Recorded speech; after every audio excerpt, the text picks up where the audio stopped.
What's happening? Oh my god. We're live. Let's get this going a little nicey. Okay, can you get me some more? Oh, what do we got here? Oh, yeah, there I am. Hey, what's up, everybody? I'm Thomas J. Bellezza, and welcome to the Right Mindset. Today is Saturday.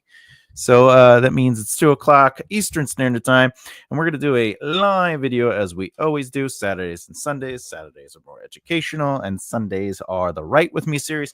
But what's today about? I don't know. Let's see. Let's look. It says here today is a logical narrative movement, and we're going to talk about what that is, and then I'm going to do an example of it in real time on the screen so you can see what it looks like. So I'm going to explain it like a teacher would, and then I'm going to do it, and then you can practice it at home if you want. You don't have to practice it, but practicing does help.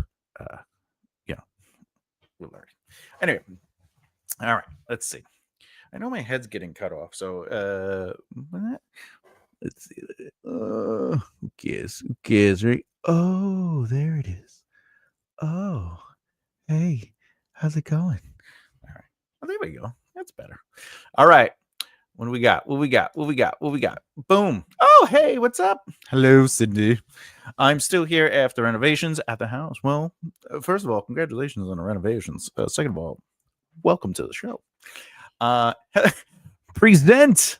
What is up, flowers? I know it says present, but there's a funny skit where they say Rod. Anyway, all right. So today we're going to go over a logical narrative movement. So before we get into that, I'm going to explain some stuff, and then we will get into it. So I guess I could wait for a couple more people, but honestly, I could probably start. It's always good to let a couple people get in on the lives, only because, hey, we want everyone to have an opportunity to ask questions. All right. So again, today we're going to go over logical and narrative movement. I'm going to talk about it, then I'm going to show in real time what it is, and then you could ultimately utilize it as an exercise for writing. More importantly, though, remember, you could always ask questions about what I'm talking about, or if you have questions about writing in general, it's okay if it goes off topic, because honestly, it's fun. It's fun talking to people. Okay, let's do it. First things first, what is logical narrative movement? Well, logical narrative movement, as according to my notes that I wrote over here, logical narrative movement refers to how a narrative progresses in a way that feels natural, inevitable, and intentionally consistent. That each scene, event, and character action follows a clear cause and effect relationship, making the progression of the narrative feel like something is happening. Remember, sometimes things are happening, but nothing is happening, which means that the plot is pulling the narrative forward, and characters are simply there as pieces and being used. When something is actually happening, it means that a character made a choice, they're reacting to it emotionally, things are moving because it's responding to the last bit of information. It doesn't feel like what we would call a statement or this, right? So the cause and effect relationship between a character, the plot, and movement of each bit of information will always build on what was established previously. This works with acts, character arcs, chapters, scenes, prose, sentences. And we'll go over all that today. I'm going to show you a more broad outside, like pulling the camera all the way out, look at how it works, and then we're going to go deeper and deeper and deeper and deeper until we get to sentences. And in the sentences, you'll see how each sentence kind of like moves along and why that's important. We'll talk about that too. So why logical narrative movement matters? When done well, it keeps the audience blind to the movement of the narrative. They become immersed in the sequence of events instead of reading it. If movement is illogical, it creates a disjointed experience. It feels like statements or randomness that slows the reading down. Not that the pace is slow, but the reading experience is slow. It's this, then this, and then this, and then this, and some more of this. That is what illogical narrative movement looks like. It's a statement of they go into the room, they open up a book, but it's all in one pro, right? So you want to make sure that you lead to things. So instead of letting one thing lead into another through choice, or I should say, your goal with logical narrative movement is to let one thing lead into another through choice, experience, purpose, uh, connection, etc. And we'll go over that in a real-time example. So the deeper causal chains of narrative, or the casual. So the deeper casual chains of narrative, or causality, one should say. Narratives move forward through change, right? And they are connected through these chains of events, right? Each act, chapter, or scene should answer questions raised by previous moments while setting up new questions that propel readers forward. Not that you always have to set up a question and not that you always have to answer a question, but what it means is if I bring up something, I should connect to that thing. And you'll see what I mean when I'm showing the real example. But ultimately, if a chapter brings up, if act one brings up certain things, act two needs to respond to that. If chapter one brings up certain things, chapter two has to respond to that. Maybe not directly, but indirectly through the character's growth, the character's emotions, the character's whatever, right? So we'll talk about that more. But it does affect your prose. Your sentences should, you create a sentence and then something in that sentence needs to be addressed, right? All right. So what I'm going to end up doing ultimately is I'm going to show you the big picture, like I said, then shrink it down to the little details that really drive a narrative. I'm going to... What's going on here? All right. Okay. So the other thing I'm going to do is when I do that, I'm going to show you how logical narrative movement can influence each act, each section in that act, and of course, each plot point within those sections. Because remember, we use the 27 plot point outline here. And as you know, there are 3 acts, there are 9 sections, and then there are 27 plot points. All right. However, the chains of narrative link even deeper than that. That's right. The logical narrative movement should influence every chapter, scene, prose, and sentence. That doesn't mean that you have to, again, answer and or create questions for everything, but they do influence the movement forward, creating a logical narrative movement. All right. It allows things to read quickly without if. By the way, when I say quickly, I'm not talking about pace. Pace is the speed at which information is presented to the reader. You can slow down the pace by adding more details, more words, more immersion, more information, exposition, right? That slows a pace down. You could speed up a pace by getting right to the point. When I talk about fast reading, I mean that the brain is tricked into moving through the logical narrative movement of the information that they're given, and their brain doesn't have to make huge leaps. They're just sort of being led through the moment. So altogether, you're ultimately building on the blocks of what is happening, challenging those things, and letting them lead to a logical outcome. When it comes to acts, sections, and plot points, you're going to let the plot of your narrative be driven by the logical narrative movement. Remember, all narratives are made up of plot and story. Plot is what needs to happen no matter what, and story is how it unfolds through the emotional experiences and choices of your characters. Which leads me to, when it comes to chapters, scenes, and prose, and even your sentences, you're going to let the story of your narrative be driven by the logical narrative movement. All right. Let's see. Basically, one sets up the foundational skeleton, the plot, and the other gets to play within it, the story.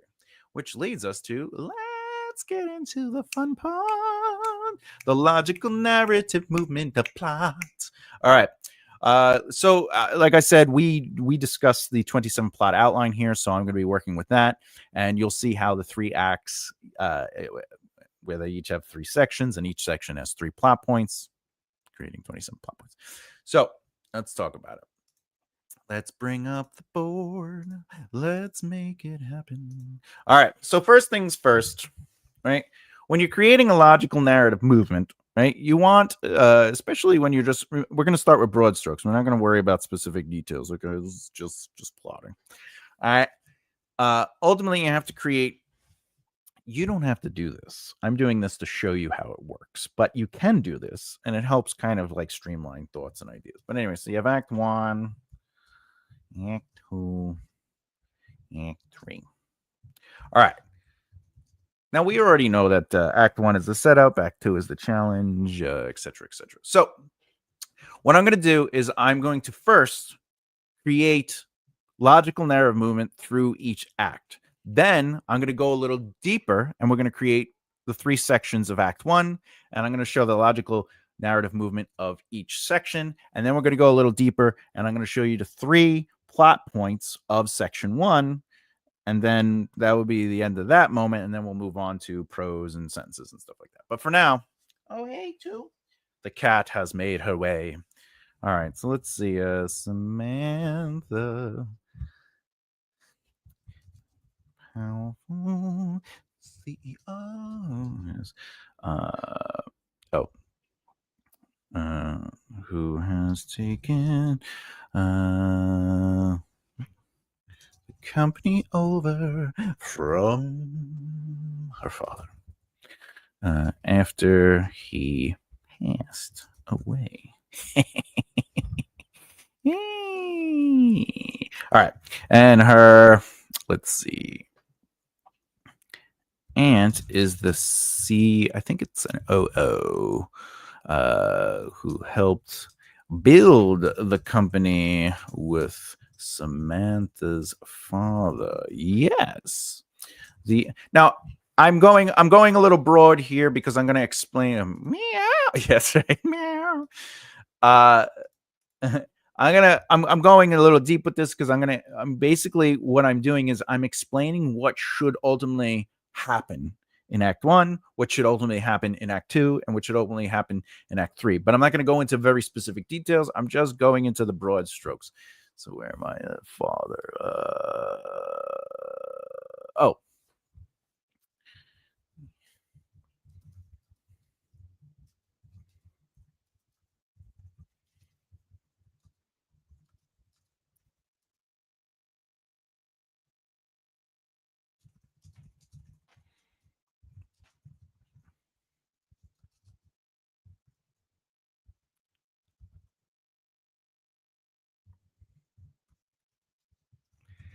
Yeah, I never wanted the company originally.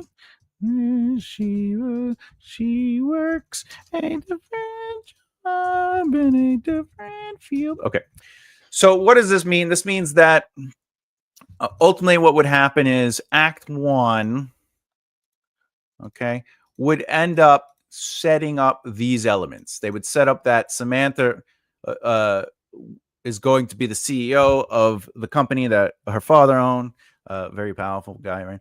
Oh, hello, Nicole. Hi, hello. Welcome to the show. Boop, boop, boop, boop, boop. And then we need to establish that the aunt is the COO, right? And then who helped the company, helped build the company from Samantha's father. And then we have to explain that the aunt wants to be the CEO and tries to convince Samantha that this isn't what she wants and shouldn't be in charge because Samantha never wanted the company originally. Because Samantha, I guess I should write Samantha here. Samantha works a different job in a different field. All right. So what is the logical narrative movement of Act 2? Now, by the way, it could be anything because you are the author, you are the writer, you are the creator. But what is the logical step? Well, if Act 1 is the setup and Act 2 is the conflict or the challenge of that, how do we do that? Well, since her father passed away, I'm going to say that Samantha begins investigating her father's death. Ooh. And the aunt takes action to take back the company from Samantha. What do we got? Yeah, that's right. That's right. Dun dun dun. Yes, let's get a little crazy with this, right? Let's see. It takes back the company. Oh, the aunt challenges Samantha and creates steps, I guess, for a hostile takeover. I hope I spelled that right. Never. All right. Samantha is kicked out of the company, right? by the aunt's lawyers and the board voting against her. Samantha gets her own lawyers, of course. Let's bring in some heavy hitters. FBI and I guess I have to write and gets the FBI involved to come in and help her reclaim everything her father built. I don't know if you could hear that. The cat was like, all right. I know, baby. Come on. I'm right here. Kitty cats. All right. So what did I do here? What is the big change I did here? Well, I took a seemingly simple, hey, she takes over a company. Her father passed away. Her aunt is sort of being a little bit the antagonist here. And, by the way, I could have just made it that Samantha's just having a hard time working a company, right? But I decided to go a little crazier with it, right? And you can too, because as writers, you can do whatever you want. But the logical narrative movement is that I need to challenge the things I set up. And if you noticed, the aunt wants to be the CEO and tries to convince Samantha that this isn't what she wants to be in charge of, right? And also the father. So remember, anything you set up in Act 1, you want to talk about, challenge, or add on to in Chapter 2. So the father's passing, we elevated the stakes. So Samantha is beginning to investigate the father's death. The aunt is taking more physical action to become the CEO and succeeds, which will probably be the midpoint conflict of Samantha being kicked out of the company. So Samantha has to find a solution, because remember the second half of Act 2, the descending fall from the midpoint conflict, is all about finding a solution. So her solution is to get her own lawyers and FBI and get them involved, right? So this brings us to, I hope you could see everything. I think you can, right? I don't know. All right, so Act Trace. Now, the logical narrative movement is Act 1 is setup, Act 2 is conflict, Act 3 is the resolution. So you want to start a resolution. I don't know. Oh, it's revolution. Okay, that didn't work out in my brain. Okay, what do we got here? Woo. Okay. All right. Let's see. All right. Samantha and her team fight to reclaim the company. So Act 3 is going to be about actively fighting back, because the second half of Act 2 would be her getting the team, and then Act 3 would be about the team actually doing something. The company that her father built with her sister, Samantha's aunt. All right. They end. Oh wait, I should be more Samantha, because when you're writing these broad strokes, you don't want any ambiguity. You want to know who you're talking about, just in case you go away from it and come back. So Samantha. I know. Ends up learning that the aunt was trying to protect Samantha from the coming fall of the company. Yes, those involved, and to keep Samantha. Actually, let's bring the father in. Samantha's father, name clean from the corruption that was deep in the company. You didn't see that coming, huh? Another twist. What's the twist? All right. I didn't see that coming. My brain was like, where could I take this? And that's where I'm going to take it. All right. Now that we kind of went over that, all right, the good news is now we have to look at, I'm not going to do all the sections, but so as a writer, I might have to take my picture off here, but as a writer, your job is, Aunt killed her father to keep company. Aunt's corruption. Oh, that's one way you could go, Cindy. You could, by the way, as a writer, you could do whatever you want, right? You could go that way. I kind of went the other way. I made it look like Samantha's aunt was. I did some red herrings in there, but the aunt was actually trying to protect. But by the way, let that be an exercise. So take this story, this idea, as an exercise, doing the same thing, and convert those ideas and switch them up and play with them. Because remember, being an author, being a writer is more about the choices you make and less about the actual writing, believe it or not. And we'll talk about that too. But all right, so let's get into what I call the sections, right? We're only going to do section 1, 2, and 3. But these aren't going to be that long because. All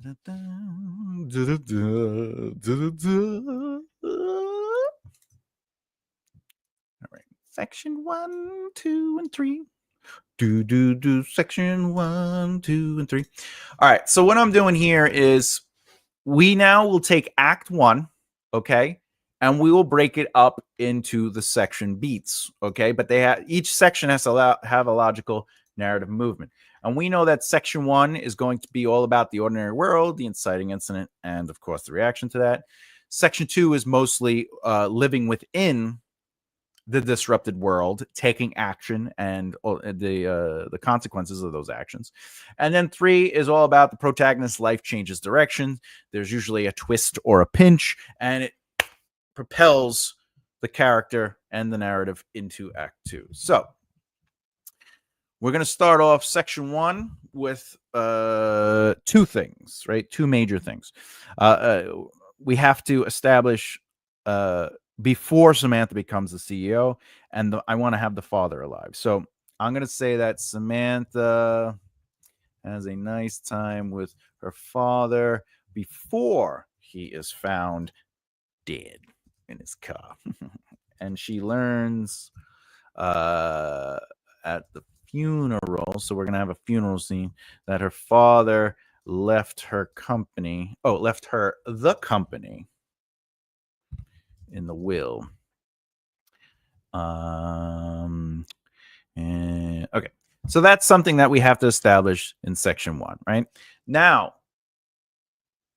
section 2 would be the action. The problem disrupts the protagonist's life, so this is going to be where they react to the long-term effects of not only the death of the father, but the company, the will, all that stuff, and then they take action, right? So if they're going to do this, this is where the reading of the will would happen. The reading of the will, because this is the long-term impacts, right? The reading of the will happens, and the aunt, we'll start putting the aunt here, right? Tells Samantha that her father wanted her to take over the company and run it, but that it's okay if Samantha ends up not taking the company, right? So we're seeding that kind of like, what's up with the aunt? Is the aunt the true antagonist? Is she mean, right? So we're adding that, but what she's really doing is she's trying to casually deter her, because taking the company, end up not taking the company. All right. But because this is where this section 2 is where the action is taken, Samantha would decide to take the company and honor her father's wishes, right? And then obviously the immediate consequences to taking action. So we want to explore that, which will be, well, there she learns that she has a lot to learn when it comes to running this company. So she allows her aunt, to handle the majority of it all, while Samantha learns the ins and outs from her aunt.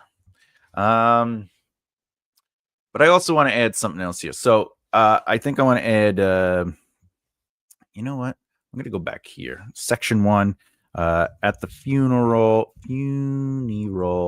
Samantha gets a weird feeling from one of the board members. Okay.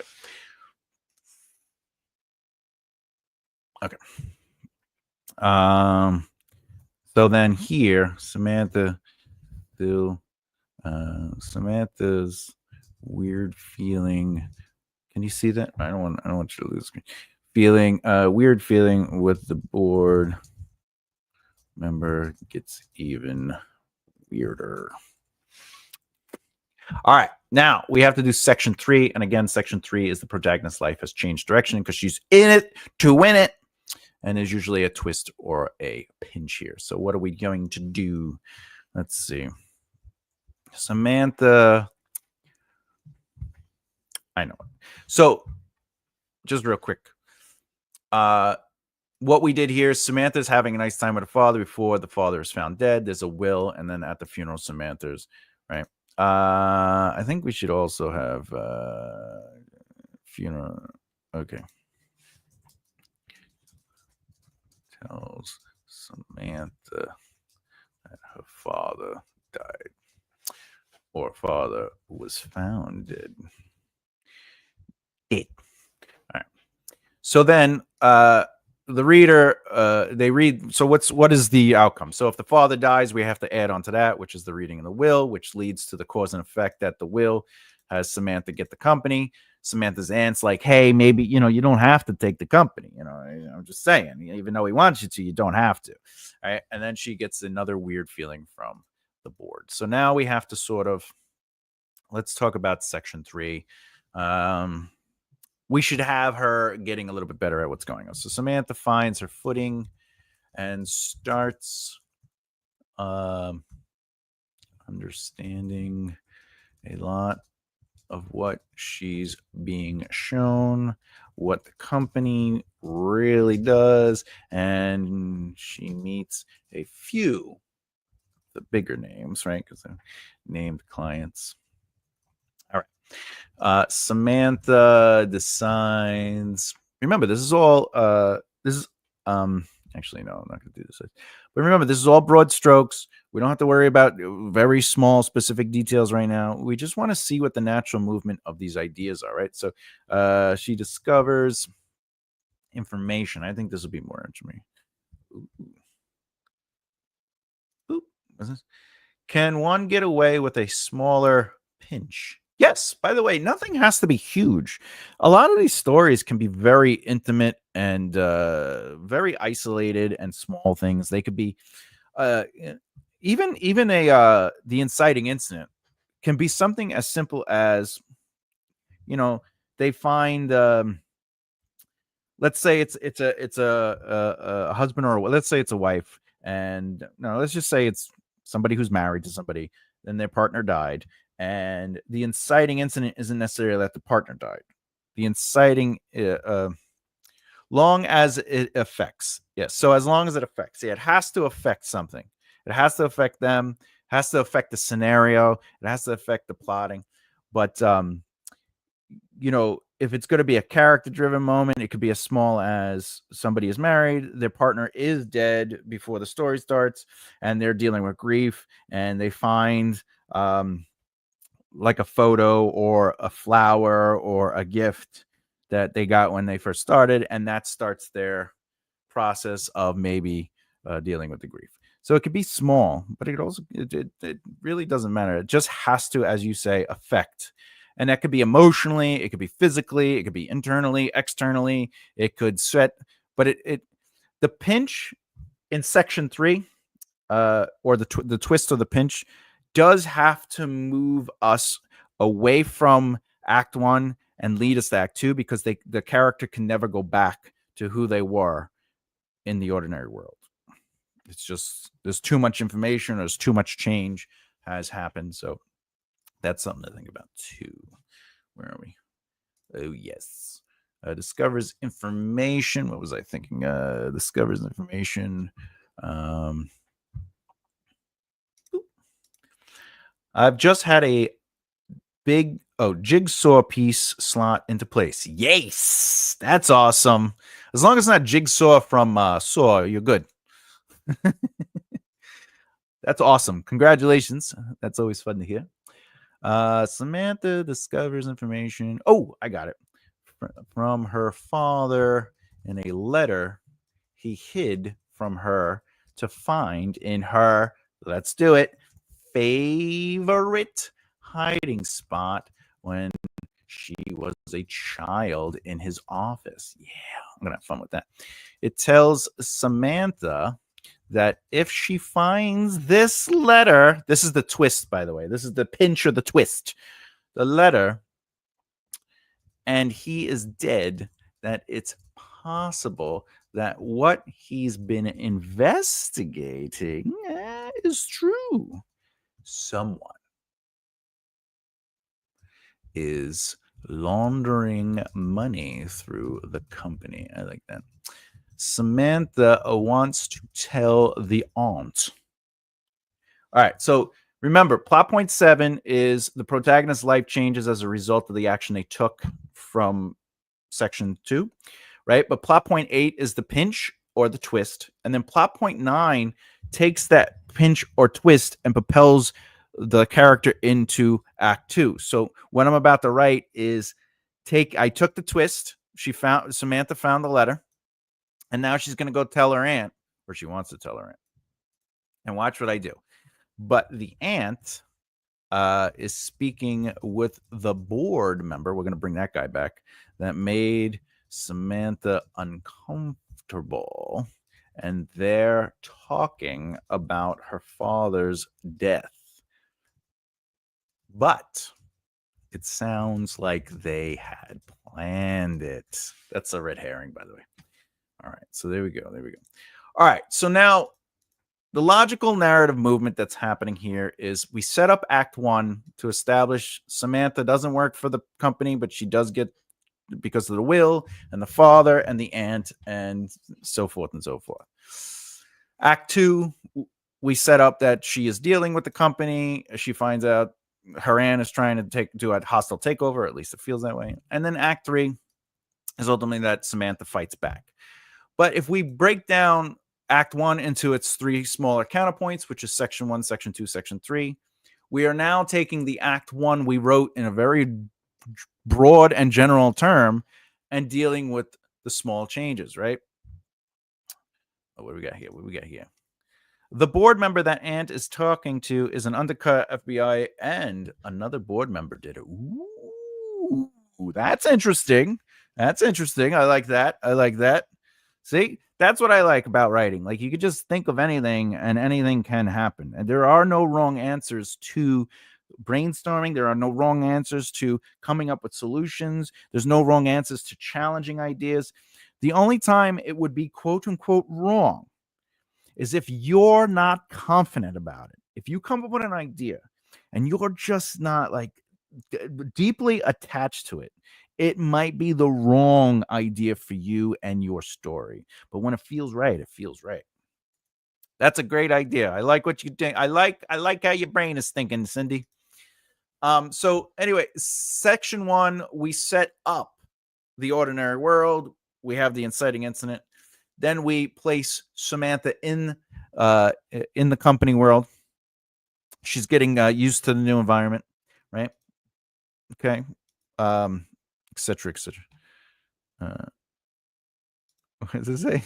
I think I should do suspense instead of romance. How about suspenseful romance?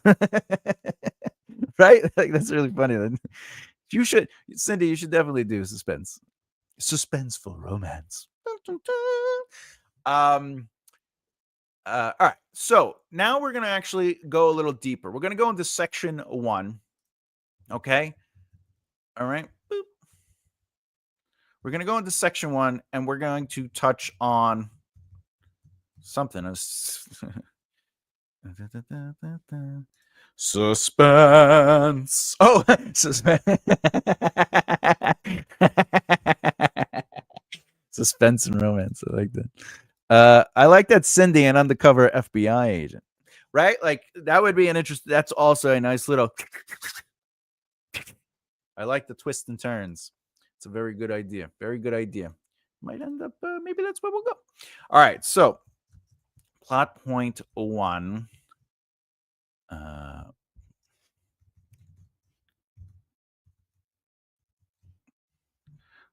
Okay. So, plot. You know what I should have done? I should have done the coloring before I copied and paste. We learn and we do not judge. All right. So now what I'm going to do is I'm going to take this section, what's been established, and I'm going to break it. Oh, you can't see me. I'm sorry. Sometimes I forget that the thing is. I'm going to take this section right here, section 1, and I'm going to break it apart into the 3 plot points. And we know, but they have to logically move into each other. And we know that plot point 1 is going to be the actual ordinary world, right? Ordinary world. This is going to be the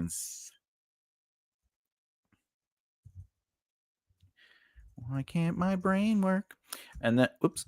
And then this will be the reaction to, right? Yeah. Reaction to inciting incident. Okay. So if we're going to do that, what is the logical narrative? By the way, before I move any further, just to explain, the reason I did acts first, then sections, and that's what I would do with each act. I would break up each of the sections. Okay. Is ultimately I'm making sure that Act 1 logically moves to Act 2 and 2 moves to 3. And then when I work on Act 3, I know that Act 1 to 2 is going to work. So it allows me to play with the sections. And then as long as I know that each section logically moves through cause and effect, now I can go deeper. And like we've talked about, it's about going broad into getting more and more and more and more specific. So each time we go a little deeper into the smaller area of whatever we're working on, we're allowing ourselves to go a little bit deeper. So Act 1 is as broad as you can get. Section 1 is a magnifying glass set on the opening of Act 1 or the setup. And now we get to do that with plot point 1, 2, and 3. So since we need to establish Samantha knows her father, I want the father to be established before he is. All right. Oh, what we got here? I love questions. Oh, what's up? So does that mean that plot point 1 could cover several chapters? Yes. So every plot point can be expanded into more than one chapter. I tell people, look, one of the best ways to look at each plot point is think about setup, conflict resolution. So 3 chapters per plot point is not crazy. However, sometimes a plot point can fit cozily into one plot point. Sometimes an inciting incident can just be like, an event happened and that's it. So it's one chapter. But plot point 1, the ordinary world, for epic fantasy, you might end up with 6 chapters before you even reach the inciting incident, because you're talking about 150 to 200,000 words, right? But with a romance that, say, is only 81,000 words, you might have a chapter per plot point just because it moves that way. It really comes down to what you need to explore and set up. So obviously science fiction or epic fantasy, thrillers too. Thrillers are known to do a little setup work. You know that your ordinary world, your plot point 1, is going to be a few more chapters. The less you have to set up in the ordinary world, the less it is. Now, I will also say this to what you said. For secondary characters like subplots, believe it or not, plot 1, 2, and 3 could technically be established for a new character in one chapter, right? I recommend not doing that for your main plot. I recommend having at least one chapter per plot point, at least one chapter per plot point for the main narrative. But when it comes to subplots, you can filter in a few plot points per subplot. You just have to make sure it is distinctively that thing, right? It has to do something distinctive. And the way you know if you're doing that correctly is a scene should do something. A scene normally wouldn't do 2 plot points, just like a chapter wouldn't normally do 2 plot points if it's one long chapter. But if it's broken up into, say, 2 scenes into a chapter, now you have the potential for 2 plot points. I hope that actually helps. If we use the undercover FBI when Samantha tries to draw in her own FBI, they refuse. It adds frustration for her and suspense to the story. It would. Again, as writers, when you're taking these moments, playing with it and using it as an exercise, I recommend doing exactly what Cindy's doing, taking what you have and then alter it and move it around like you would do for yourself. Allow your brain to play, and that is part of the exercise, right? Mine is just the foundation of ideas. I'm just trying to show you how it builds on things. I'm currently brain dumping a news story, romance. I was stressing this process makes more sense than what I was doing. A lot of times writing can get overwhelming because it's like, oh, I have so much stuff I need. But when you realize that it's just broad strokes and just simple ideas that you slowly but surely build on, you can definitely find yourself jumping in to greater ideas one small step at a time. It did help, so thanks very much. Hey, anytime. I appreciate the questions. That's why we're here. I love questions. All right, so moving in. Plot point one. Samantha. Oh, we're gonna have her have lunch. Has lunch with her papa. I'll just say father so we can keep it consistent. Father, and they connect over the past. He seems different though, right? He seems different. Why? Because we want to seed what is inevitably going to come. Seed, distracted, but also very loving to her. We got another thought. Cindy, do you find it difficult not write something while you are plotting? Do you find it difficult? Is that an acronym for like not? Oh, I not to. M is okay. Do you find it difficult not to write something while you are plotting? Oh, meaning like the uh, um yeah. It took me a second. Sorry, I have dyslexia, so it's even worse for me.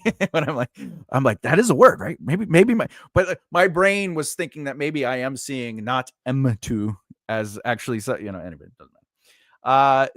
Do I find it frustrating? I'm assuming your question is, while I'm plotting, do I just want to write out the long form? And honestly, sometimes when I'm working on the zero draft, which if you follow the Sunday videos, you will see what a zero draft is. And that's when I will allow myself to sort of play a little bit more, where I'll play with prose, but I won't really go too crazy into immersion just because I know my process. Um, in the past, I would get overwhelmed before I started learning how to outline and all that stuff and how to kind of like allow my OCD or my ADHD or more importantly, my autism uh, to once I was able to figure out how to break things down, it didn't bother me as much. And I started learning techniques that really helped. And this is one of them. But more importantly, to answer your question directly, no, I do not find it difficult in wanting to write full on chapters while I'm dealing with plotting. Because to me, I know that I have done that in the past where I didn't outline and I wrote like full chapters out with immersion and all these things. And what do you have to do? And I'm not saying this is a wrong idea or a bad idea. If this is how people write, all the more to you. My brain can't handle it. But every time I wrote a chapter, I would have to read that chapter. And every time I had to read that chapter, I had to maintain information, which then I had to write notes anyway. And then if you have 6 or 7 chapters and you're trying to make sure everything makes sense, and then you read it and then you have to connect everything, my brain was like, why don't I just do all this work with the least amount of writing? And then I can focus on the story because, again, I look at narrative as 2 things, plot and story. Plot is what needs to happen no matter what, and story is how it unfolds through the emotional experiences and choices of the characters. So if I allow the plot to be very simplified in writing, and I could just pay attention to it and I could look at it quickly and understand what's working, what's not working. Now, when I'm writing the story through the characters and their choices, I know what has to happen, but I'm not bogged down with the greater details. So I hope that answered your question. I'm getting to the end of 7 and have had trouble seeing the whole story, as I think I'm still a bit of a discovery writer. Planning it this way might help me from Act 2 onwards, as a bit thin on the ground there. All right, so plot point 7, where the protagonist's life changes as a result of the action they took and creating pressure. As I think I'm still a bit of a discovery. I will say this.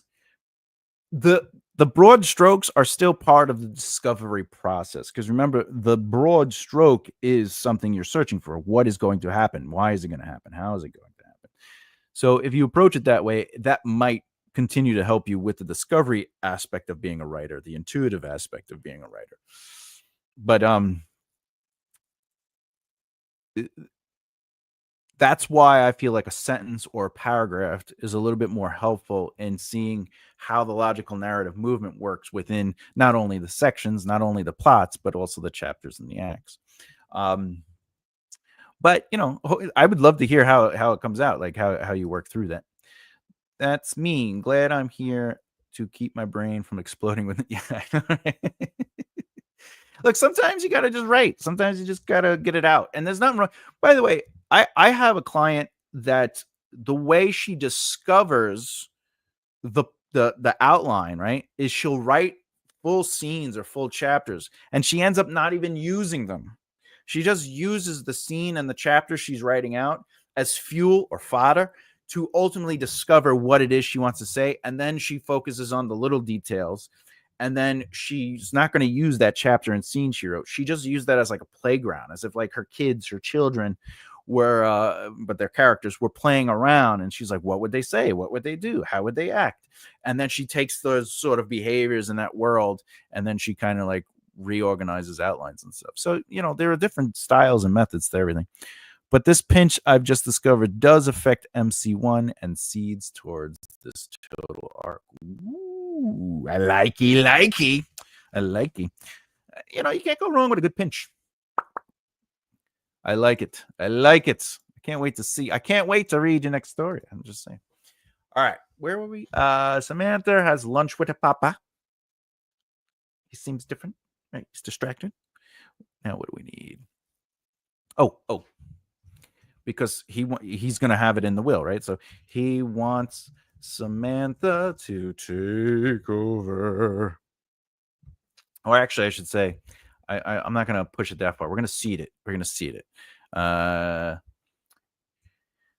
He wished Samantha would have learned the business. There we go. To take it over one day. That he's not going to be here forever, and she's the only one he feels he can trust as of late. All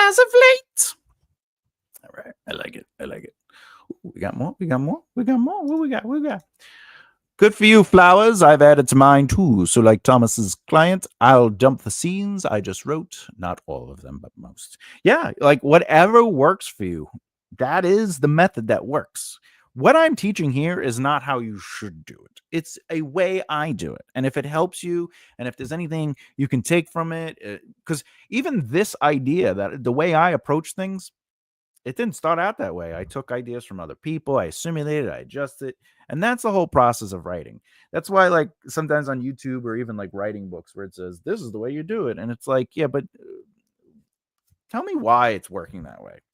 Like what is the connection of the method so I can understand it, and then I could maybe do something my own way or whatever the case may be. And that's the secret of growth, right? You can't just you got to take what works for you. All right. Plot point 2 is going to be really easy. This is the inciting incident, which is the father, the Faja is found dead in his car. Dead. He's dead. Within, as the Kiwis would say, I think he's dead. All right. Parking lot of the business. Yeah, the business building. The building of the business. And then what is the reaction? The reaction will obviously be the funeral. So at the funeral, Samantha speaks with her aunts and the other board members who are there to say their farewells. I smell it right. Yes. Okay. The creepy board member is there to. Is board member one word or 2 words? It's 2 words. All right. So there we go. All right. So before we move on, okay, I'm just going to explain what just happened. All right. Do, do, do, do, do, do. Let's do it this way. Oh, wait. Boop, boop. All right. This will be the easiest way to get it all on the page.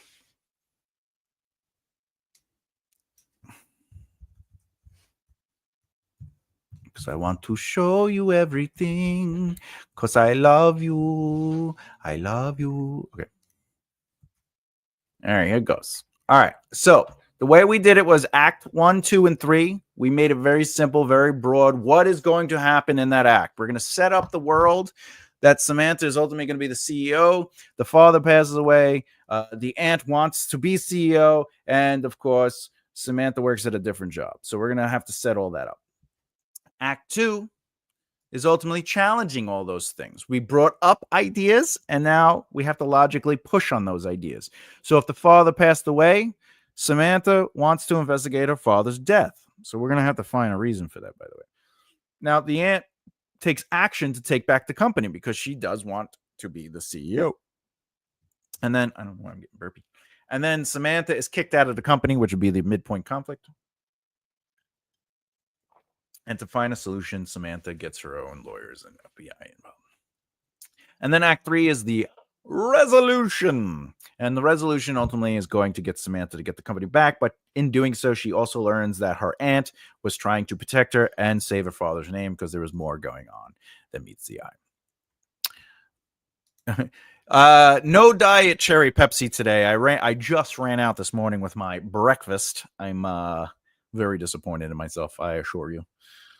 The water tastes so good. All right.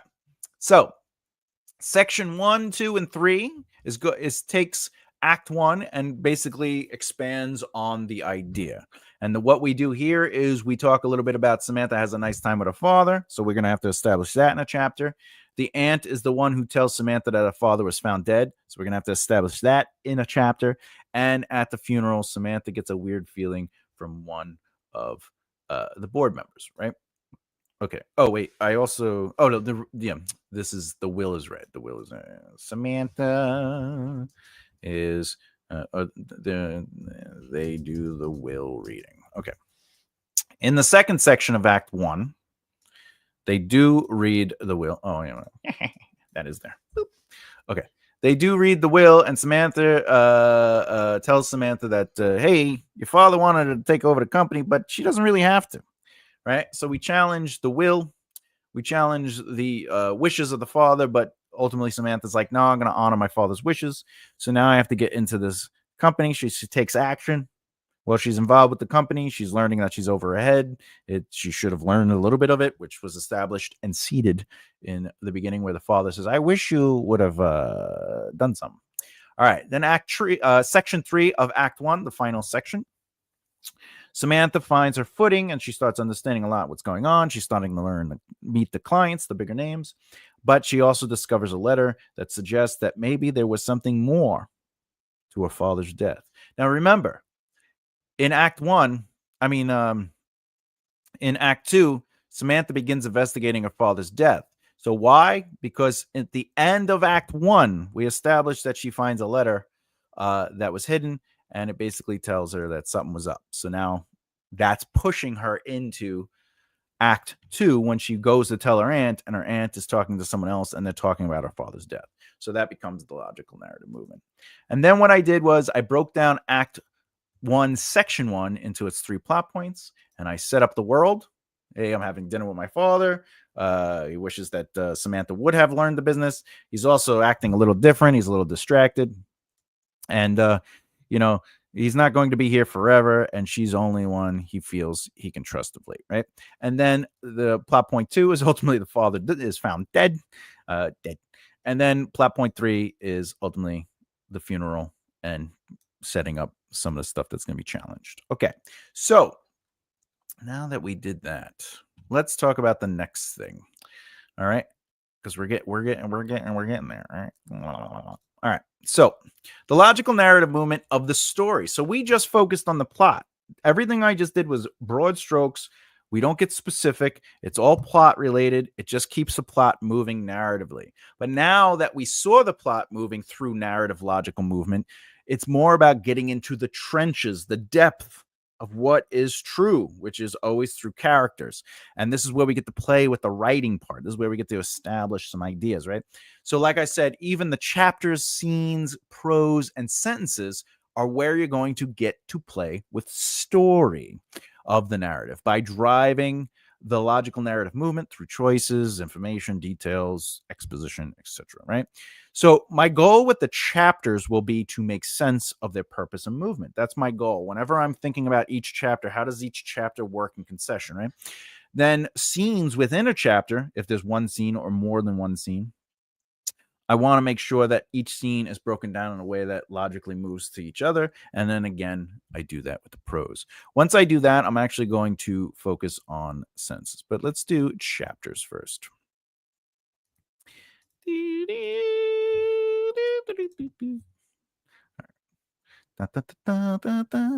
only going to do the first 3 chapters.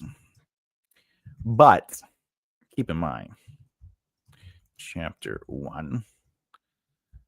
Chapter 2. I'm not writing the chapters out. I'm only writing. I'm going to write out the broad strokes of what the chapters should be.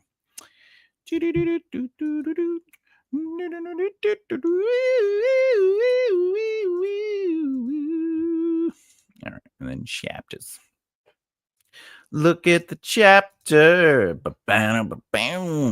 So, for the record, if anyone's wondering, I know I am. Chapter 1 and 2 are going to be my ordinary world. Chapter 3 is going to be the inciting incident. So, with that said, first chapter is going to establish Samantha with her father. So she's at the restaurant.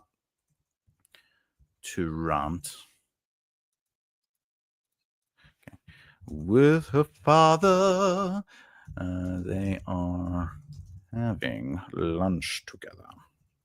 Okay. This is a place they've not been to since her mother, his wife, had passed away.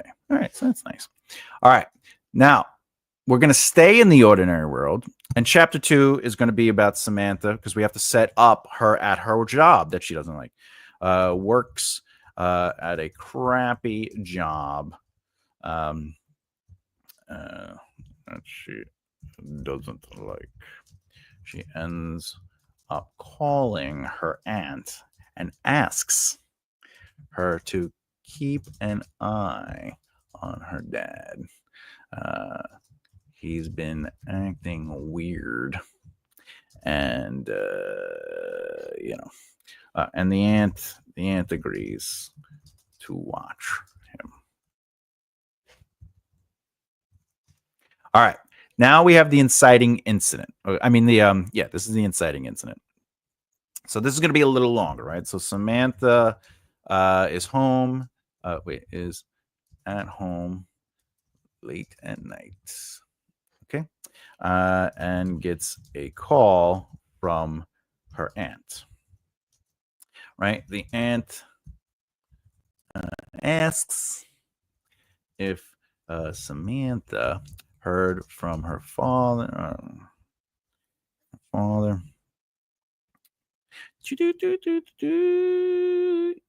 That's good. I know that reads weird, but the aunt asks if Samantha heard from her father. The aunt's brother. All right, that's good. That keeps some clarity. Okay. All right. All right. Samantha says that she hasn't. And it's 10 o'clock. 10 at night. That's the way you got to go, right? All right. So we're going to add a little bit more to this. We're going to add a little bit more, okay? So it's 10 at night, okay? Samantha calls her father's phone, okay, and leaves a message on it. telling him to call her when he gets it, and that she loves him. Ooh, Samantha.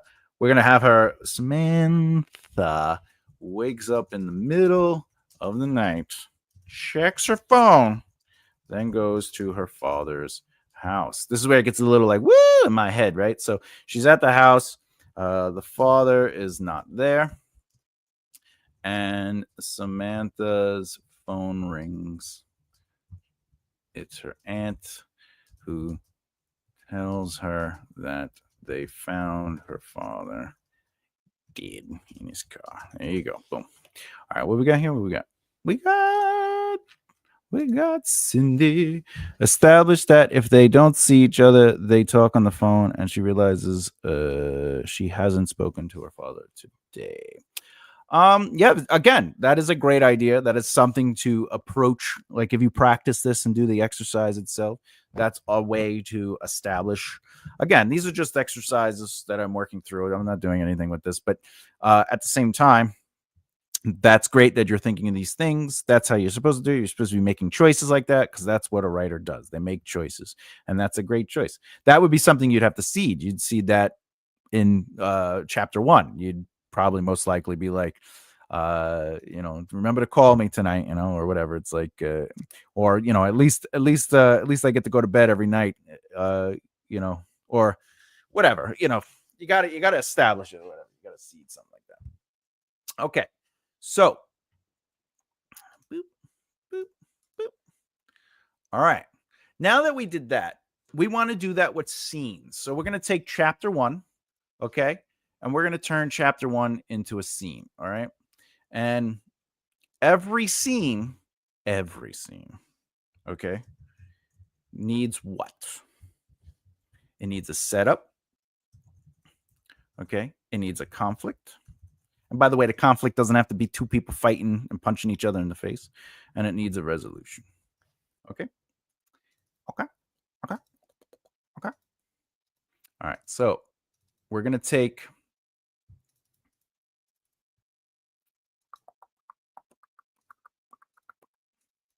the scene is this very simple scene. Okay. Okay. We're going to set the scene up very simply. Samantha hands the waiter her menu, ordering a specific meal. And again, this is still slightly general. The prose, when I get to the prose and the sentences, that's where I'm going to get really specific. A specific meal, and her father orders a steak. Says that he's going off his diet, and he tells her that you only live once. By the way, if you notice, I've been foreshadowing. Bum, bum, bum. Right? Because we know that you, as the writer, would know that the father is going to die. So, Samantha says that she would rather he lived longer. Lived a long life. Okay. All right. I hope he's not a vampire. You'll never know. He might be a vampire. That sucks. We have to kill the father. Papa needs to go. All right. So the setup is that they're having. This is the setup. So the next moment of the scene would have to be the conflict, and the conflict has to be. I'm actually going to bring this down because I don't think this is going to be enough. Boop. All right. So the conflict needs to be something that basically establishes the themes and ideas and seeds the story or the narrative. So the father is probably going to, bring up that when Samantha, I know it. Samantha's mother died. Samantha and her, let's give her a brother were the only ones that got him out of his grief. Okay, he still misses his wife, but he's alive, healthy, and proud of his children. Yes, he is. Why do we bring that up? Because he doesn't want to lose that. He doesn't want to lose that or see that see anything destroy what they have, right?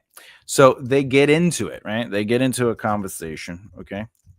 Why can't I spell conversation about how that will never happen. And Samantha's, I can't spell, spelling is without me. Father says that he hopes it doesn't, right? But if anything did happen, he knows that he can trust Samantha to do the right thing. So why is this the conflict of the scene? It's because it's creating an emotional movement to what was set up. It's just a father-daughter lunch, and then it turns into something that's a little bit more existential, which is ultimately like he's thinking about life and death. He's thinking about his wife. He's worrying about the future, and she's like, don't worry, that will never happen. So again, conflict. I think Flowers, you asked this earlier. Someone asked this about, I think it was you, where it comes to like even the twist or the pinch, right? Like things don't have to be massive. The conflict could just be a conversation about something we don't want to think about, which is ultimately, I don't want to think about the padre getting sick or dying, or like why are you eating off your diet? Why are you eating a steak? Oh, you only live once. Right? All right, so now we need the resolution to the scene. I think I need a okay. Samantha asks him what the right thing would be to do, right? The father, let's say he changes the subject to when Samantha was young. And here it is. I'm going to seed the hidden spot, because remember in the end of Act 1, she finds the letter. So I'm going to have the letter in that spot. So the subject to when Samantha was young and used to play in the office, right? Samantha says that she used to hide in that one place and that he would always find her. Always find her.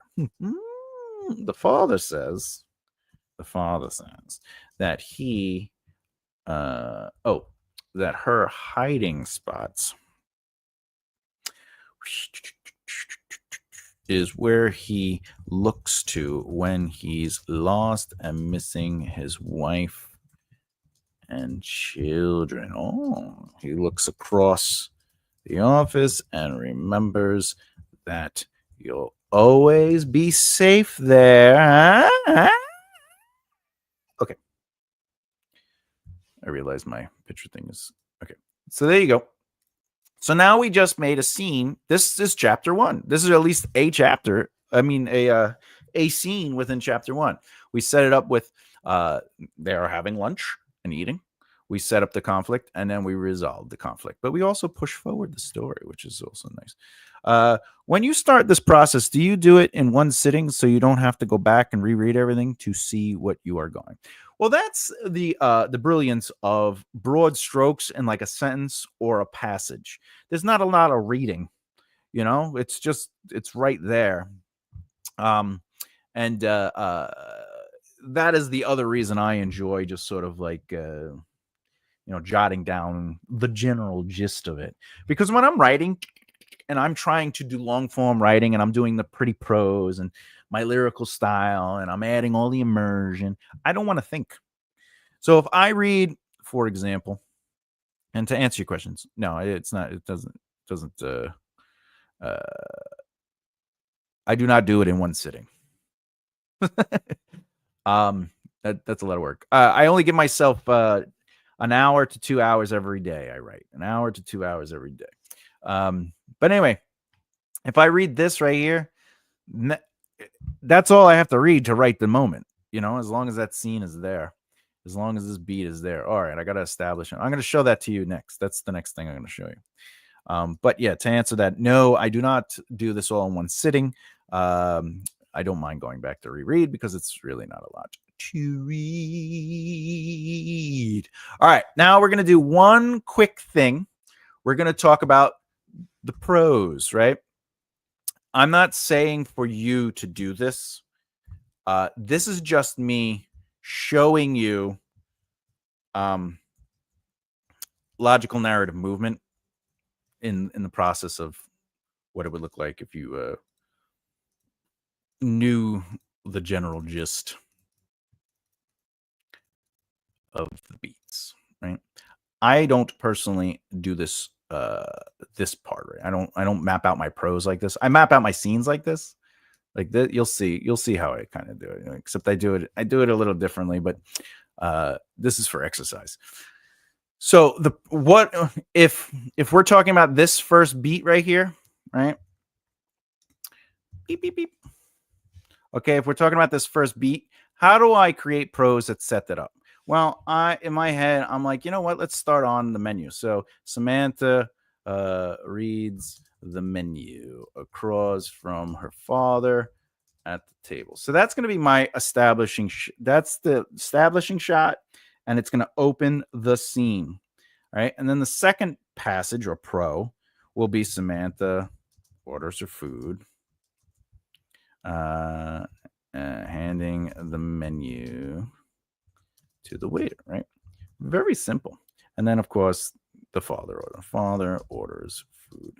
And then I would just, as an exercise, I would keep doing that. 4 would be maybe dialogue about the food and his choices. Because remember, he ordered the steak, and she'd be like, "Why are you ordering the steak?" Whatever the case may be. All right. So that's the general gist of that. I'm going to do one last thing, which is we're going to talk about. Actually, I guess I should explain this. So what I did here was I took the plot points and I created chapters. I did 3 chapters, and I just it's just a sentence or two or a passage that explains what that chapter is about. What is the general gist of that chapter? I am not worried about scenes when I write this. I'm not worried about the specific details. I'm just interested in the narrative movement of the scene. So, hey, Hannah. Hi, I've been on for a while. Just mad my peanut butter toast. Oh, first of all, peanut butter. You had me at peanut butter toast. And I'm glad you've been here. I'm glad. I hope we're entertaining you. That's the exciting part. So with that said, again, chapter 1, very simple, right? You would think that I need a lot of details, but I don't, because I have the details for what Act 1 is, what Section 1 is, and what plot point 1 is. And I'm choosing to just make chapter 1 about the restaurant and their meeting before the father passes away. Okay. And then chapter 2 leads to her going to work.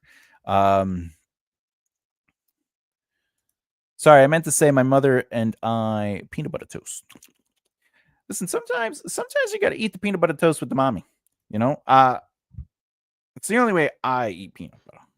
By the way, I had peanut butter last night in the form of cashews, chewing them, and I made them into paste. No. By the way, I do love Actually, I had Tuesday. I had peanut butter hot chocolate, and I'm telling you right now, the bomb. Anyway, all right. So then I took chapter 1 and I started scene work. What is chapter 1 going to be? Well, if I make it one scene, this is what it is, and it's still broad because now I get to do whatever I want with it. I don't have to worry about the specific details. When I'm writing the story part, I can do whatever I want. What? Wait. I also have iced coffee. That's white chocolate raspberry. That sounds tasty. Oh, you know, I'm not gonna say no. I'm not gonna say to know that. I'm not gonna say no to that. Now I want some peanut butter. All right, let's talk about the next thing, and then we'll call it a day. We'll call it a day. Hot chocolate sounds good, but peanuts trip to the. Oh, okay. That's Cindy. I get it. I get it. I'm allergic to strawberries and apples, so I get it. All right, let's talk about the logical narrative movement of sentences. Okay, let's get right. Well, all right. Let's just get right to it. Let me just get down. Let's get down to it.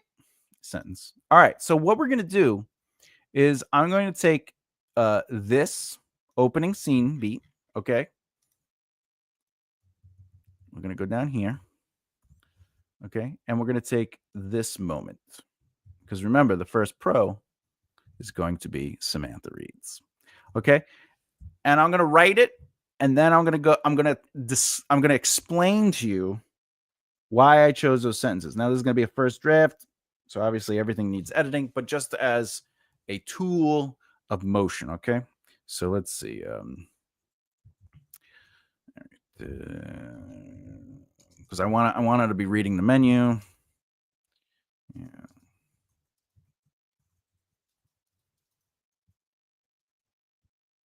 Perused choices. I'm obviously writing this slightly different than I would in my style. I'm doing it a little bit more open. The prices have gone up since she last came here with her father. See, I'm establishing things. His silence set the mood.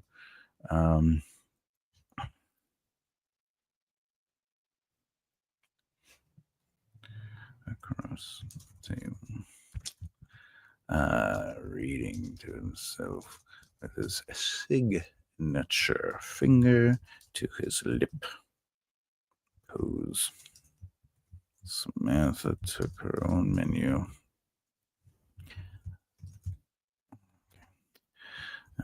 Steak catching her eyes, followed by, and then she's gonna have that internal disappointed by, let's see, by a subtle head shake to the choice her father would inevitably pick. I can't spell inevitable. And then finally, she has to choose something. So today's choice for her would be the salmon. Always the salmon. Okay, so let's go over this. Oh, Jesus. Okay. Writing. All right. Okay. Okay. Her finger trailed down. I guess I'll just read it first and then we'll break it down. Her finger trailed down the menu. The prices standing out as Samantha perused the choices. The prices have gone up since she last came here with her father. His silence set the mood across the table, reading to himself with his signature finger to his lip pose. Samantha took her own menu, the steak catching her eyes, followed by a subtle head shake to the choice her father would inevitably pick. Today's choice for her would be the salmon. Always the salmon. So as you can see, that read fluidly. It had and again, it's a first draft, and obviously everything needs work, but everything leads to something. It has a logical narrative movement. And let's talk about this. So I mentioned her finger. Okay. Right. Trailed down the menu. I mentioned the menu. This is how you decide what you want to attach the next beat to, right? I mentioned the prices. Okay. I mentioned Samantha. Okay. All right. And then we mentioned her choices. Okay. So right off the bat, this first sentence is doing a lot of work. It's creating movement, what she's doing, right? She is clearly looking at a menu. There are prices, and she has to make a choice. So that needs to be established at some point. So what is the next sentence? The prices have gone up since since she last came here with her father. I am using Google Docs. I love Google Docs. All right. So As you can see, I go to prices. All right. This is how you can do it. You could take any one of these established elements that you write in a sentence, and you take precedence, or not present. You take the presence of that, not present, but presence of that detail, and you expand on it. In this situation, not only did I expand on one of the details, which is linked to her making choices, which is linked to why she's perusing, but I add and build onto that. The prices have gone up since she last came here, and now I add a new detail, which is her faja, right? So her father is now brought into the information. So the logical narrative movement takes the prices, which is ultimately what she is technically looking at, and I give it more context. The prices have gone up since she last came here with her father. Now, I have two choices. I can continue with the prices, or I can move on to the father. And what do? His. The father is mentioned, right? We're building logical narrative movement builds on the context of the prior information. So as information is presented, you build on that information, and you could choose whatever you want, by the way, as long as it's within that. I could have I could have chose how maybe she's paying attention to her finger moving, or I could have went a little deeper. That would have become a little bit monotonous, though, right? I could talk about the design of the menu because that was mentioned. I could mention Samantha herself, like she's maybe tired, or she's like glad she was able to get here, right? And we could talk about the choices that she sees. But I chose the prices because that is what I feel her logical choice is. She is paying attention to the prices, right? Because the prices standing out, the prices stood out to her as she peruses the choices, right? But then I bring up her father because I'm connecting the prices to a memory, right? This is an emotional choice, right? Or an emotional experience, all right? And then we talk about the father. His silence set the mood across, and we're adding another element, table. Okay, reading to himself. This is more about the padre. Padre, right? With a signature finger to his lip pose, right? Okay, the steak catching his eye. So what we're going to do now is we're looking at, what do we got here? So your next step would be to describe, i.e. her well-manicured finger. That is a choice. That is a choice. You can absolutely do that because finger was, I personally feel it would slow it down, but her finger is mentioned. So her finger trailing down,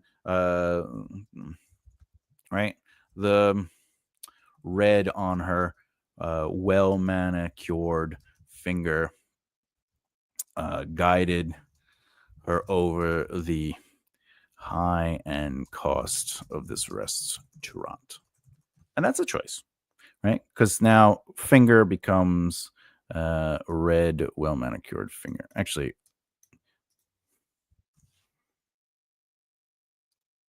I spelled that right. All right. So technically, we are mentioning in this example, well-manicured finger, and then high cost. We're mentioning prices again, and then of this restaurant, that would be a new one, right? That would be a new one. Okay. So, I spelled restaurant wrong. All right, and then obviously, I'm sorry. Son of a bitch. I thought I was on. All right. So yeah, I took your idea, right? So if it was her finger trailed down the menu, the prices standing out as Samantha perused the choices. The red on her manicured finger guided her over the high-end cost of this restaurant. So you can do that. That is a choice. As an author, you are allowed to do that. And I recommend you do that. And that what you just did is a great example of what a writer's job really is to make choices. But you did a wonderful job because you connected it to one of the elements in the previous sentence. Now, if we go back to here, his silence set the mood across the table, reading to himself with a signature finger to his lip pose. We know that Samantha is paying attention to her father. She's recognizing that pose, which the logical narrative movement is Samantha. because Samantha is the one. Let's put this here. Samantha is the one that is this without writing. Samantha looked at, because you don't want to filter word, right? But his silence set the mood across the table, so we know that the camera changed to him, right? And she's the one paying attention to something very specific, signature pose. And what do? We add context to that pose, because that's right. Because by his pose, she's anticipating. That's right. Yes. And so now we build context to the pose, right? Which is right here. Excelente. Okay. Oop, wrong color. Wrong color. Because we want to go to the next one. Right. So she took her own menu, the steak catching her eyes, followed by a subtle head shake to her choice. Her father would inevitably pick, right? And choice, by the way, is one of the items. So what do? We jump on choice, because now she has to make a choice. And oops, excusey. So now today's choice is boom. And there you go. It would be salmon, which is a new item. Okay. And then what do? We add context to the salmon. But what else do? We add personality through narrative, not thought, not dialogue, whatever. This is it's called processing, right? So we're watching the character process.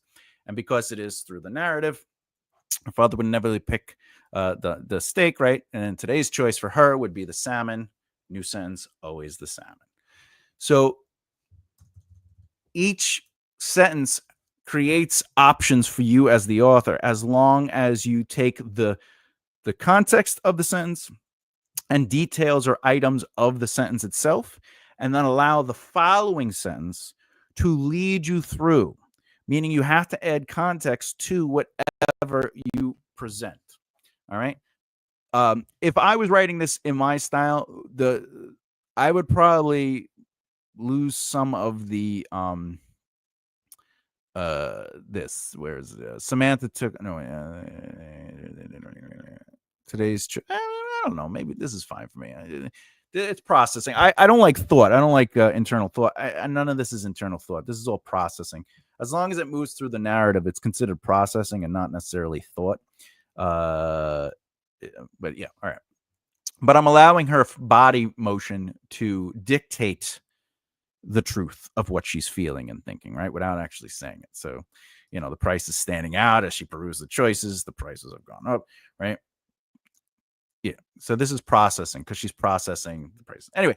All right. So with that said, let's do it. What questions do you have about what I just went over? Either with the acts, the sections, the plot points, the chapters, the prose, and of course, the way I broke down the sentences. Because if you write like this, it adds a fluidness to the reading experience, because the reader, your audience, is not necessarily trying to understand what's happening with a new sentence, because remember, every new sentence is brand new to them. They have to recall information. But if the information just builds on what they were already reading, they're allowed to sit in the moment a little bit. And this isn't necessarily a slow pace, but all right. We got something. Could you do this as dialogue where she orders? I'll have the salmon with dill sauce and rice, palate, and a glass of the house white wine, please. That's right. You have to do white wine first. She always ordered the salmon. It was so good. All right. Yeah. All right. So let's do some dialogue. I probably wouldn't write she always ordered the salmon. It was so good, because we've already kind of you don't want to double up anything. But what you can do. Oops, the screen's not on. Boop, boop. All right. So let's do that. Let's salmon.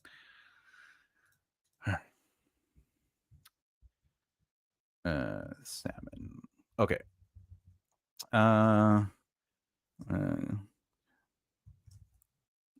What did you say? White wine? Oh, yeah. Okay. Dill sauce. Yeah, dill sauce with the rice and off. Tasty looking salmon. Please. She said, handing the waiter her menu. Okay. So, uh, there's a couple of things here, right? What I would do is she just ordered. So, what is the logical narrative movement, right? So, we have the order itself that she did the act of ordering. Okay. We have the salmon. Okay. We have the dill sauce. We have the rice pilaf. We have that it's tasty. And we have the waiter, which is very simple. What we do is the waiter turned to her father. His hands, his hands wrapped around the menu, and for the serve, okay, because it's a all right. Okay, steak. He said, his smile. Then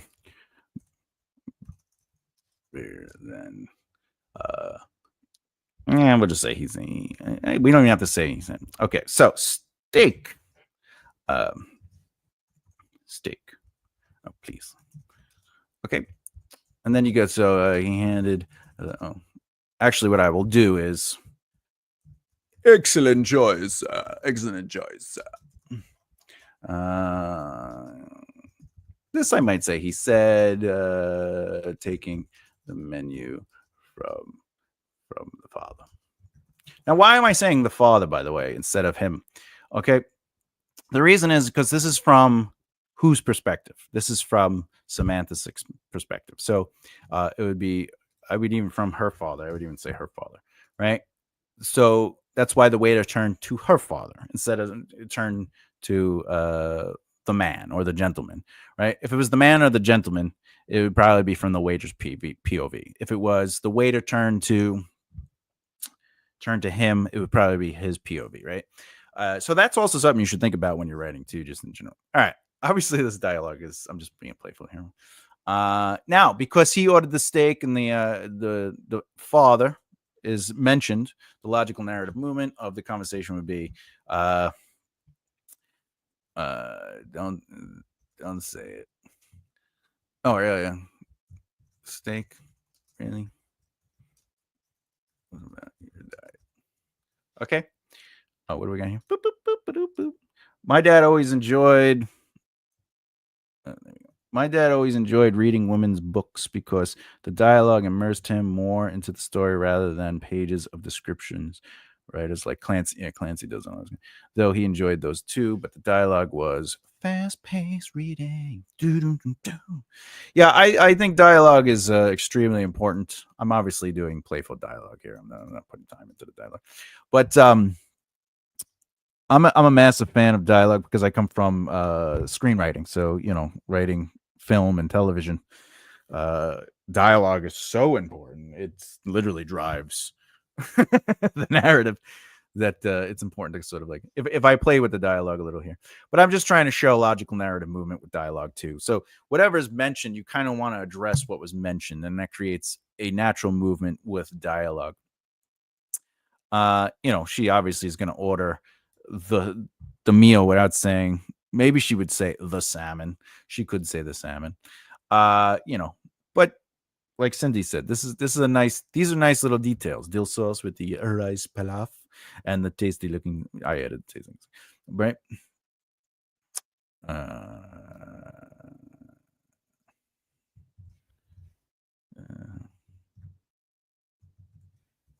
With salmon, please.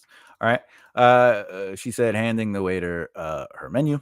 The waiter turned to her father. So the waiter is the last thing that's mentioned. So I figured I use that as the jump off point. So the waiter turned to her father. Now we're establishing the father, and we don't have to say he said. His hands wrapped. So the waiter turned to her father as his father, his hands wrapped around the menu. And for you, sir. Steak, please. And so you don't have to say the waiter said because it's established. Steak, please. I could even do this. Excellent choice, right? And took the menu from him. But what happens here? If I wrote he took the menu from her father, we are taking away the visual movement because he said taking the menu is what's happening. He's saying excellent choice as he's taking the menu. The other way, he goes, excellent choice, sir, and then he takes the menu. So that is the difference between having a dialogue tag with action versus just action. Action means that the verbiage was said and then the action took place, whereas that's just an aside. And now, because the father made their order, she can actually question his order. Okay, the steak, really? What about your diet? And we don't have to say she said or Samantha said, because it's implied. So again, you do want to try to avoid trying, dialogue tags when and where you can, unless you want to create a visual, which is the cinematic element of it. He's off to some vampire.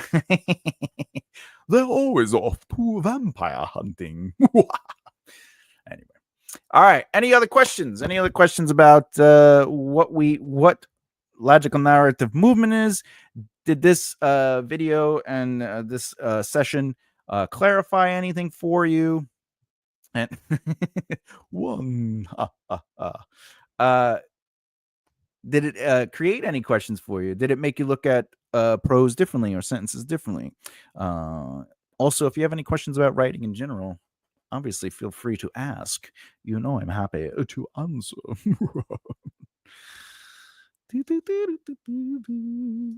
Oh, this was great and extremely helpful. Yes, it did. I appreciate that. I'm glad, because that's why I'm doing this. I want to help. I want to open your eyes to different things and different ideas and etc. etc.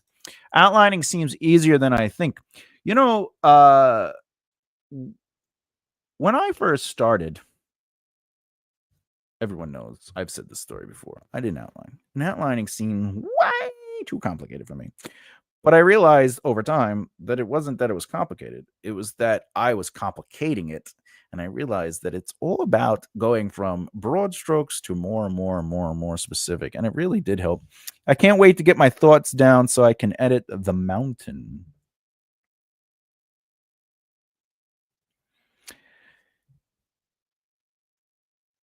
I'm assuming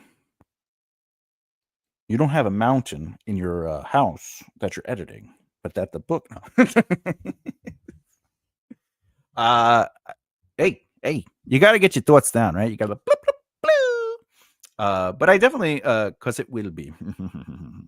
I definitely want to hear about that, like how it goes, how it works for you.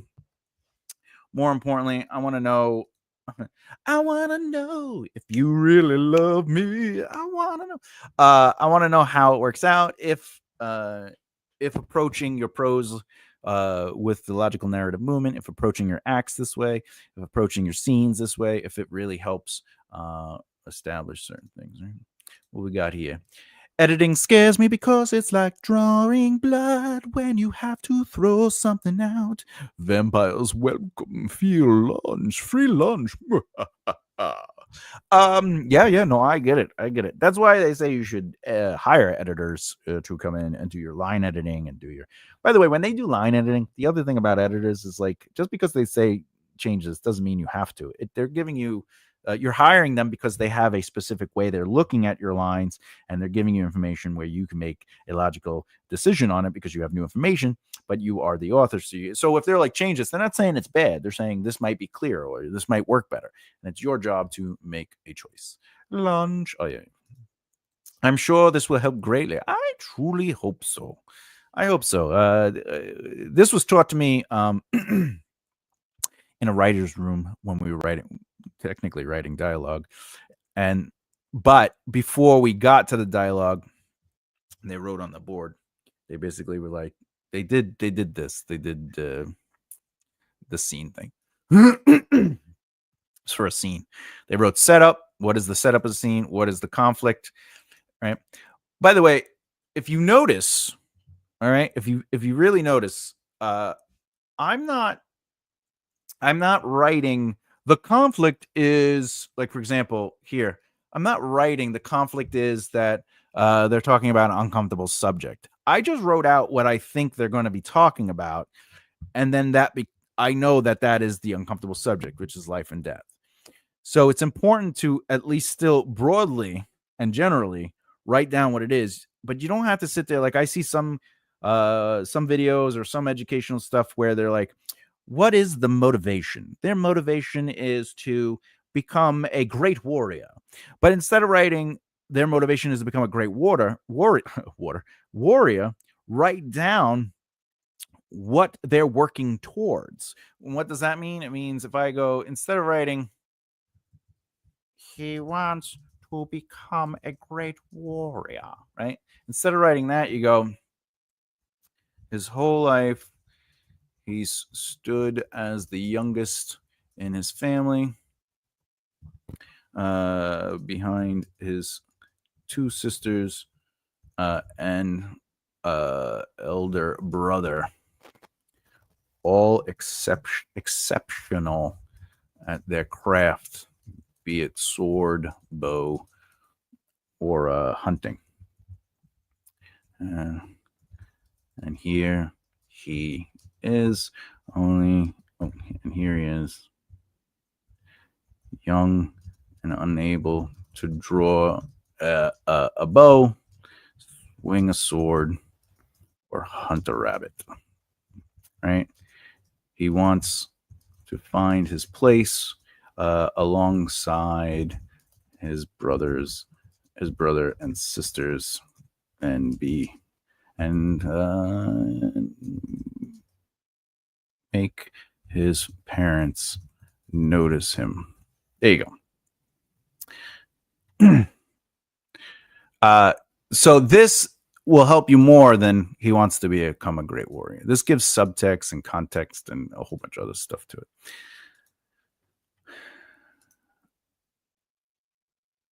Run some of my stuff through Pro Writing Aid TV. It helps, though. I don't always like its suggestions. Oh, Pro Writing Aid. Yeah, I haven't really used that myself, but I heard people really like it. I myself do the editing. And then obviously I have Quillbot, which helps with general grammar and stuff like that, but it always tries to suggest a more formal and tries to discredit the lyrical aspect of it. But it's good to make sure that you're hitting the right period and so. Do you write in silence? I mean, apart from you singing. Me sing ever? No. You know how I talk out the words when I'm writing? That's how I do it. I'll sit there. It's a mixture of silence, and occasionally I'll be like, and there he was running upside this, I start doing the voices for the characters. What do you mean? How dare you throw your thumb at me? Do you bite your thumb at me? Right. I do that. I used to write with music in the background. Before that, I had television. Oh, like you're saying. I can watch TV and write, but I can't listen to music to do it. My father actually told, because I asked him once when I was younger, I was like, I feel like I can't get anything done. And he's like, well, you're always listening to music, or the TV's on, or you're on social media, or whatever the case may be. And by young, by the way, I was mid-20s.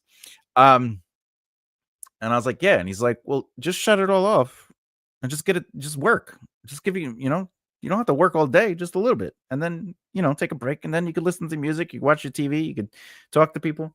And that helped change me a lot. Me too. Yeah, I mean, sometimes you got to watch a little TV, right? So silence and outbursts. Yeah, absolutely. Yeah. I walk around. I don't know. I hope other people do it, because I feel like I'm crazy.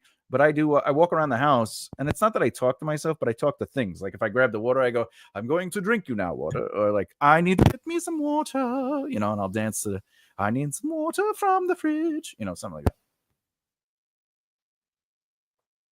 If I see the cat, I talk to the cat. Obviously, I always go.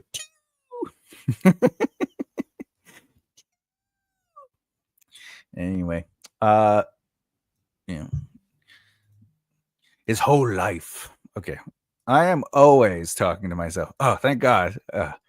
If you're doing it, I know that I'm not crazy, because you're not crazy. Well, maybe we're all crazy because we're authors.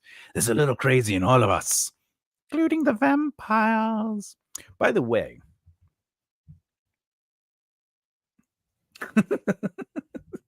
I don't know about you, but when I first started writing, like when ideas, I also liked vampires. I think there's just something uniquely interesting about vampires, where like we just want to explore them, explore what the life of vampires. But then Twilight had to come out and tell us that vampires were not cool anymore. Just, and that upset me because vampires will always be cool, just not when they're sparkly. It's scary when you answer yourself. Yeah, that is the scariest part when you're like, I gotta get myself some water. Yes, you do. And you're like, who said that? Oh, it's almost 4 o'clock. Oh, yeah, 15 minutes.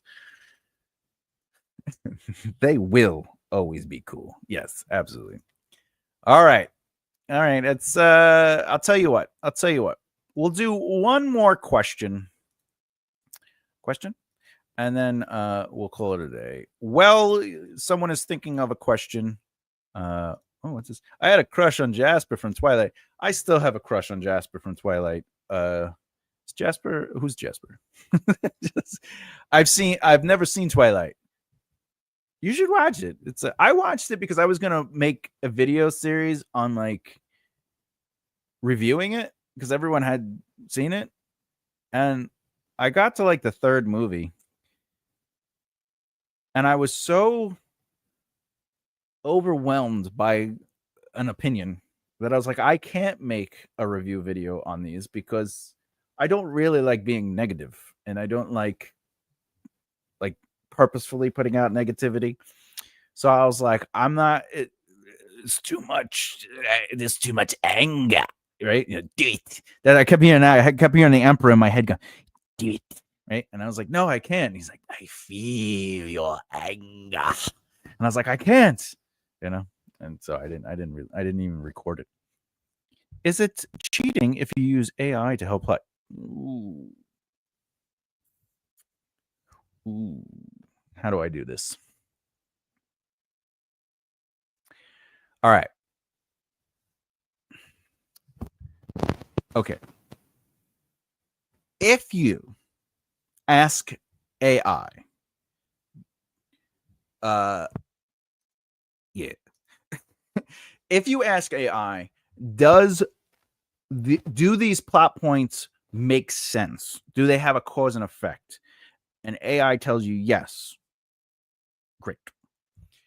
If you write, I cannot connect plot points 1, 2, and 3, and AI gives you the answer to that, that is, I wouldn't call it cheating, but I would say you're not writing. Because remember, writing is easy because you just write anything you want. It doesn't even have to make sense. Being a writer is hard. Being a writer is making choices. So as long as you're making choices, you are a writer. The moment you are allowing others to make choices for you, they are writers for you. If I was in like a writer's room, there's like 4 or 5 writers at a table, and then there's like a head writer, or if I was the head writer, and if I couldn't come up with an answer for something or someone else couldn't, the other writers would come up with answers, because the whole point is writing is making choices, coming up with choices, right?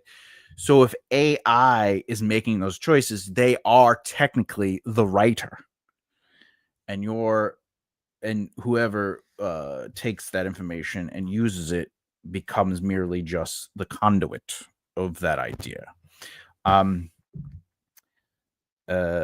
So I guess that's my I don't know if I'd call it cheating, but I wouldn't call it writing. I wouldn't say it was somebody being a writer, but it makes sense. Just wondering. Haven't used AI, but there is so much controversy about it. Yeah, I the thing I would say is you could ask it for clarification on things. I don't think that is misleading or like, for example, if you write a pro and you ask AI, what is it saying? Like, what am I conveying?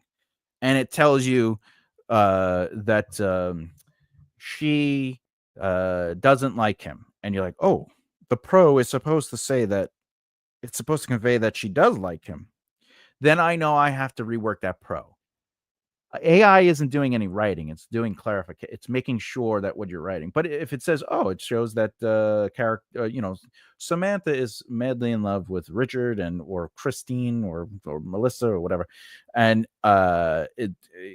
it's convey, and they say what you want it to convey, then AI helped you in the sense of like, oh, what I wrote makes sense. But if you use it to write, that's where I would probably have some questions. I used AI, but I've also changed a lot of stuff that it does because it doesn't make sense and doesn't do what you want. Listen, if you want to use AI to write, do it. No one, I don't think that's the other thing. I don't think people should judge others for using AI to help. I mean, the argument could stand that, hey, use a dictionary to find the right word or the thesaurus. It's like, but, this is a because like I'm not saying it's bad, but I'm also not saying you should do it. AI should be a resource for clarification or clarity or you know whatever the case is. Yeah. uh Yeah, it's good for research, but not writing. I would even research the research though, because sometimes it'll say stuff but again, if you're using Google, Google is AI now. So, anything you look up on Google is technically going to give you an AI. It is a muddy it's a muddy puddle. It's a muddy puddle. I would also say, since this is my first time writing a book, I have a disability where I can't make up my mind. Again, there's no, honestly, from me, there's definitely no judgment from me. I do know that publishers won't take a book that has used AI specifically for the brainstorming, the writing, editing. They will, because even what was that program you said? Someone said earlier, Pro Writing Aid or whatever it's called, that uses AI. Grammarly uses AI. Google Docs uses AI for the spelling and grammar. Quillbot uses grammar AI, but it's not necessarily writing for it. It's just giving you a suggestion for it for clarity. But I know that publishers and agents won't look at a book or an author if they used AI for the writing process, the writer part, the choice making, the what sentences, what words, what stuff like that. If I were you, this might help you use AI. So Hannah, because I have dyslexia and I have other things going on that mess with my brain and stuff like that. This would be a really interesting way to use AI for yourself. If you're using it to write out things, let it, but then don't use any of that. Just use it as like a guide to practice writing and getting out your thoughts, right? And then just develop, like, use it as an exercise. Have it write something and then write that same thing in your own words, not using its words. And not for your books per se, but as an exercise to practice writing, to give yourself a chance to explore words and ideas based on examples. Because if you've watched some of my Rewrite the Greats, that's what I'm doing. I'm taking what's already written from somebody else, a great writer, and then I'm rewriting it in my author voice. So it's basically the same exercise, but you're using the context of movement. They're not always logically narrative though, because sometimes they just write really generic stuff. But you take that and then you put it in your own words, and that might actually be very helpful for what you're saying you're having trouble with when you're making up your mind. Because as long as you're writing it within your own words, you're learning and teaching yourself that skill and that tool. So I currently use Word and the editor on there. Would I be better off using Google Docs? I don't know. I used Word and then I switched to Open Office, and then I just hated the file because when I'm writing, I have my phone. So like if I'm out and about, if I'm waiting at an office, or if like whatever, Google Docs lets me write on my phone. So that's the reason I use Google Docs. It is not for any other reason, for its qualities. I will say this though, Quillbot is pretty good. It's as good as Grammarly. So if you're worrying about editing stuff, you can download, you can get Quillbot or Grammarly, and you could attach it to Word, and it'll be like you are working on the internet. If you want easy access that also has the good spelling and the Grammarly stuff, like because I think Google is worth it. But I'm not an expert in Word.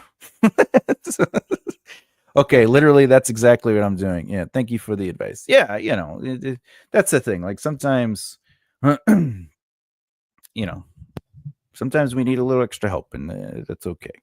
And there's nothing wrong with that. Like I say, you can't be a great bicyclist.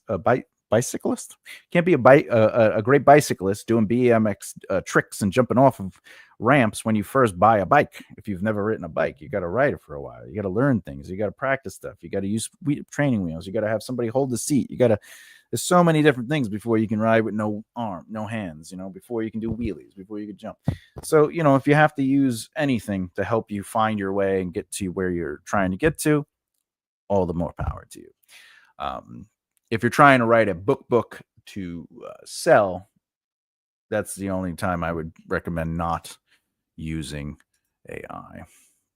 All right. Let's take one more sip and call it a day. All right. If you haven't already and you love what you've been watching, please subscribe and hit the bell icon so you don't miss out. As always, comments, likes, shares, all that stuff really does help the channel. We are getting closer and closer to the 4,000 watch hours. We are almost to 2,000 subscribers. Oh my Lord. Thank you to every single one of you who has subscribed, who hasn't subscribed and just watched the videos. Even more thank you to that. It means the world to me.